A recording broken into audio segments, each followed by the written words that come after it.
ನೋಡಿ ನಮ್ಮಮ್ಮ ಏನೋ ಸಾಂಬಾರು ಪೌಡ್ರ್ ಮಾಡ್ತಾಯಿದೆ, ನೀವು ಬನ್ನಿ ತಿಳ್ಕೊಳ್ಳಿ. ಇಲ್ಲಿ ನೋಡಿ 10 kg ಧನಿಯಾನ ಹುರ್ಕೊಂಡಿದ್ದಾರೆ, ಹುರಿದಿಕ್ಕಿದ್ದಾರೆ. ಅವಕ್ಕೆ ಬೇಕಾದ ಕಾಳು ಇಲ್ಲಿ ನೋಡಿ ಇಷ್ಟು ಹುರ್ಕೊಳ್ಬೇಕಂತೆ. ಇಲ್ಲಿ ಆಲೆ ಹುರಿತಾ ಇದ್ದಾರೆ, ಹುರಿದಿಕ್ಕಿದ್ದಾರೆ. ಮಳೆ ಬೇಳೆ ಹಾಗೆ ಅಂಗಡಿ ಬೇಳೆನ ಹುರಿದಿಕ್ಕಿದ್ದಾರೆ. ಈ ಥರ 10-15 ಹಾಕಬೇಕು. ನಿಮ್ಮ ಕಡೆ ಯಾವ ಥರ ಆಗ್ತದೆ ಅಂತ ಕಮೆಂಟಲ್ಲಿ ತಿಳಿಸಿ. ಇದು ನೋಡಿ, ಇದು ಜೀರಿಗೆ, ಇದು ಮನೆ ಇದು ಮೆಣಸು,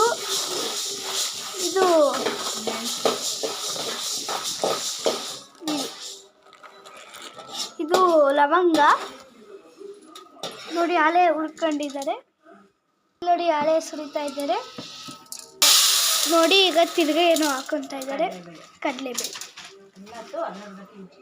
ಎಲ್ಲದೂ ಅರ್ಧ kgನ ಹಾಕೊತಾ ಇದ್ದಾರೆ.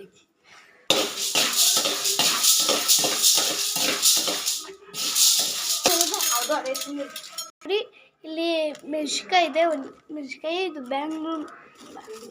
ಬ್ಯಾಂಗಿ ಮೆಣಸಿನ್ಕಾಯಿ, ಇಲ್ಲಿ ಖಾರದ ಮೆಣಸಿನ್ಕಾಯಿ ಇದೆ.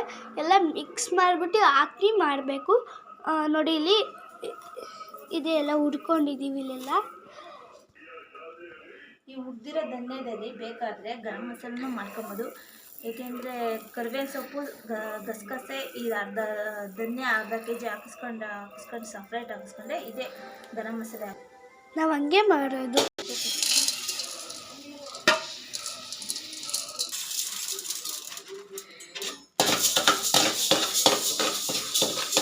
ಉದ್ದಿಬೇಳೆ ಜಾಸ್ತಿ ಹಾಕಲ್ಲ, ಏಕೆಂದರೆ ಸಾರು ಗಟ್ಟಿ ಬರುತ್ತೆ ಅಂತ. ಅಕ್ಕಿ ಮತ್ತು ಉದ್ದಿಬೇಳೆ ಸ್ವಲ್ಪ ಕಮ್ಮಿ ಹಾಕ್ತೀವಿ.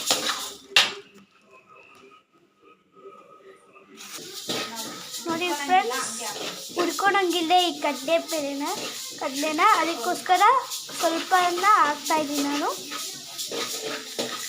ನೋಡಿ ಈ ಥರ ಬರುತ್ತಲ್ಲ, ನೀವು ತರಿಸ್ಕೊಂಡು ಈ ಥರ 2 ಸತಿ ಹಾಕ್ಕೊಳ್ಳಿ. ಗಸಗಸೆ ಅದು ಉದ್ದಿಬೇಳೆ ಜೊತೆ ಆದ್ಮೇಲೆ ಹಾಕ್ತಾಯಿದ್ದೀನಿ, ಏಕೆಂದರೆ ಪಟ ಸಿಡಿತದೆ ಅಂತ. ಸಾಸಿವೆ, ಗಸಗಸೆನ ಅದರೊಳಗೆ ಹಾಕಬೇಕು.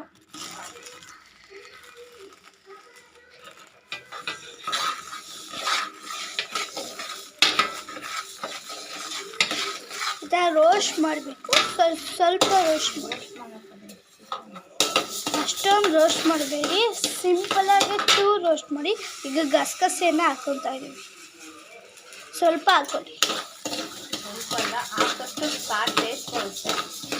ನಾನು ಸ್ವಲ್ಪ ಮನೆಯಾಗ ಮಾಡಿಕೊಳ್ತಾ ಇದ್ದೀನಿ ಅಷ್ಟೇ.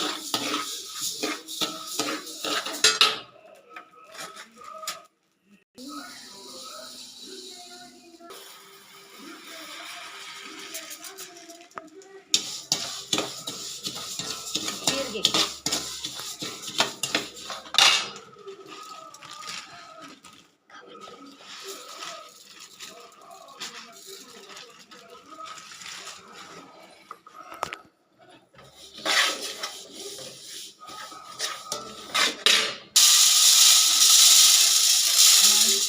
ಮೆಣಸು ಫ್ರೆಂಡ್ಸ್,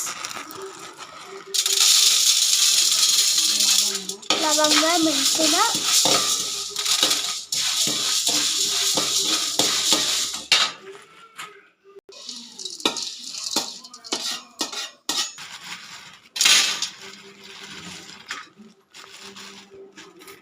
ಚಕ್ಕೆ,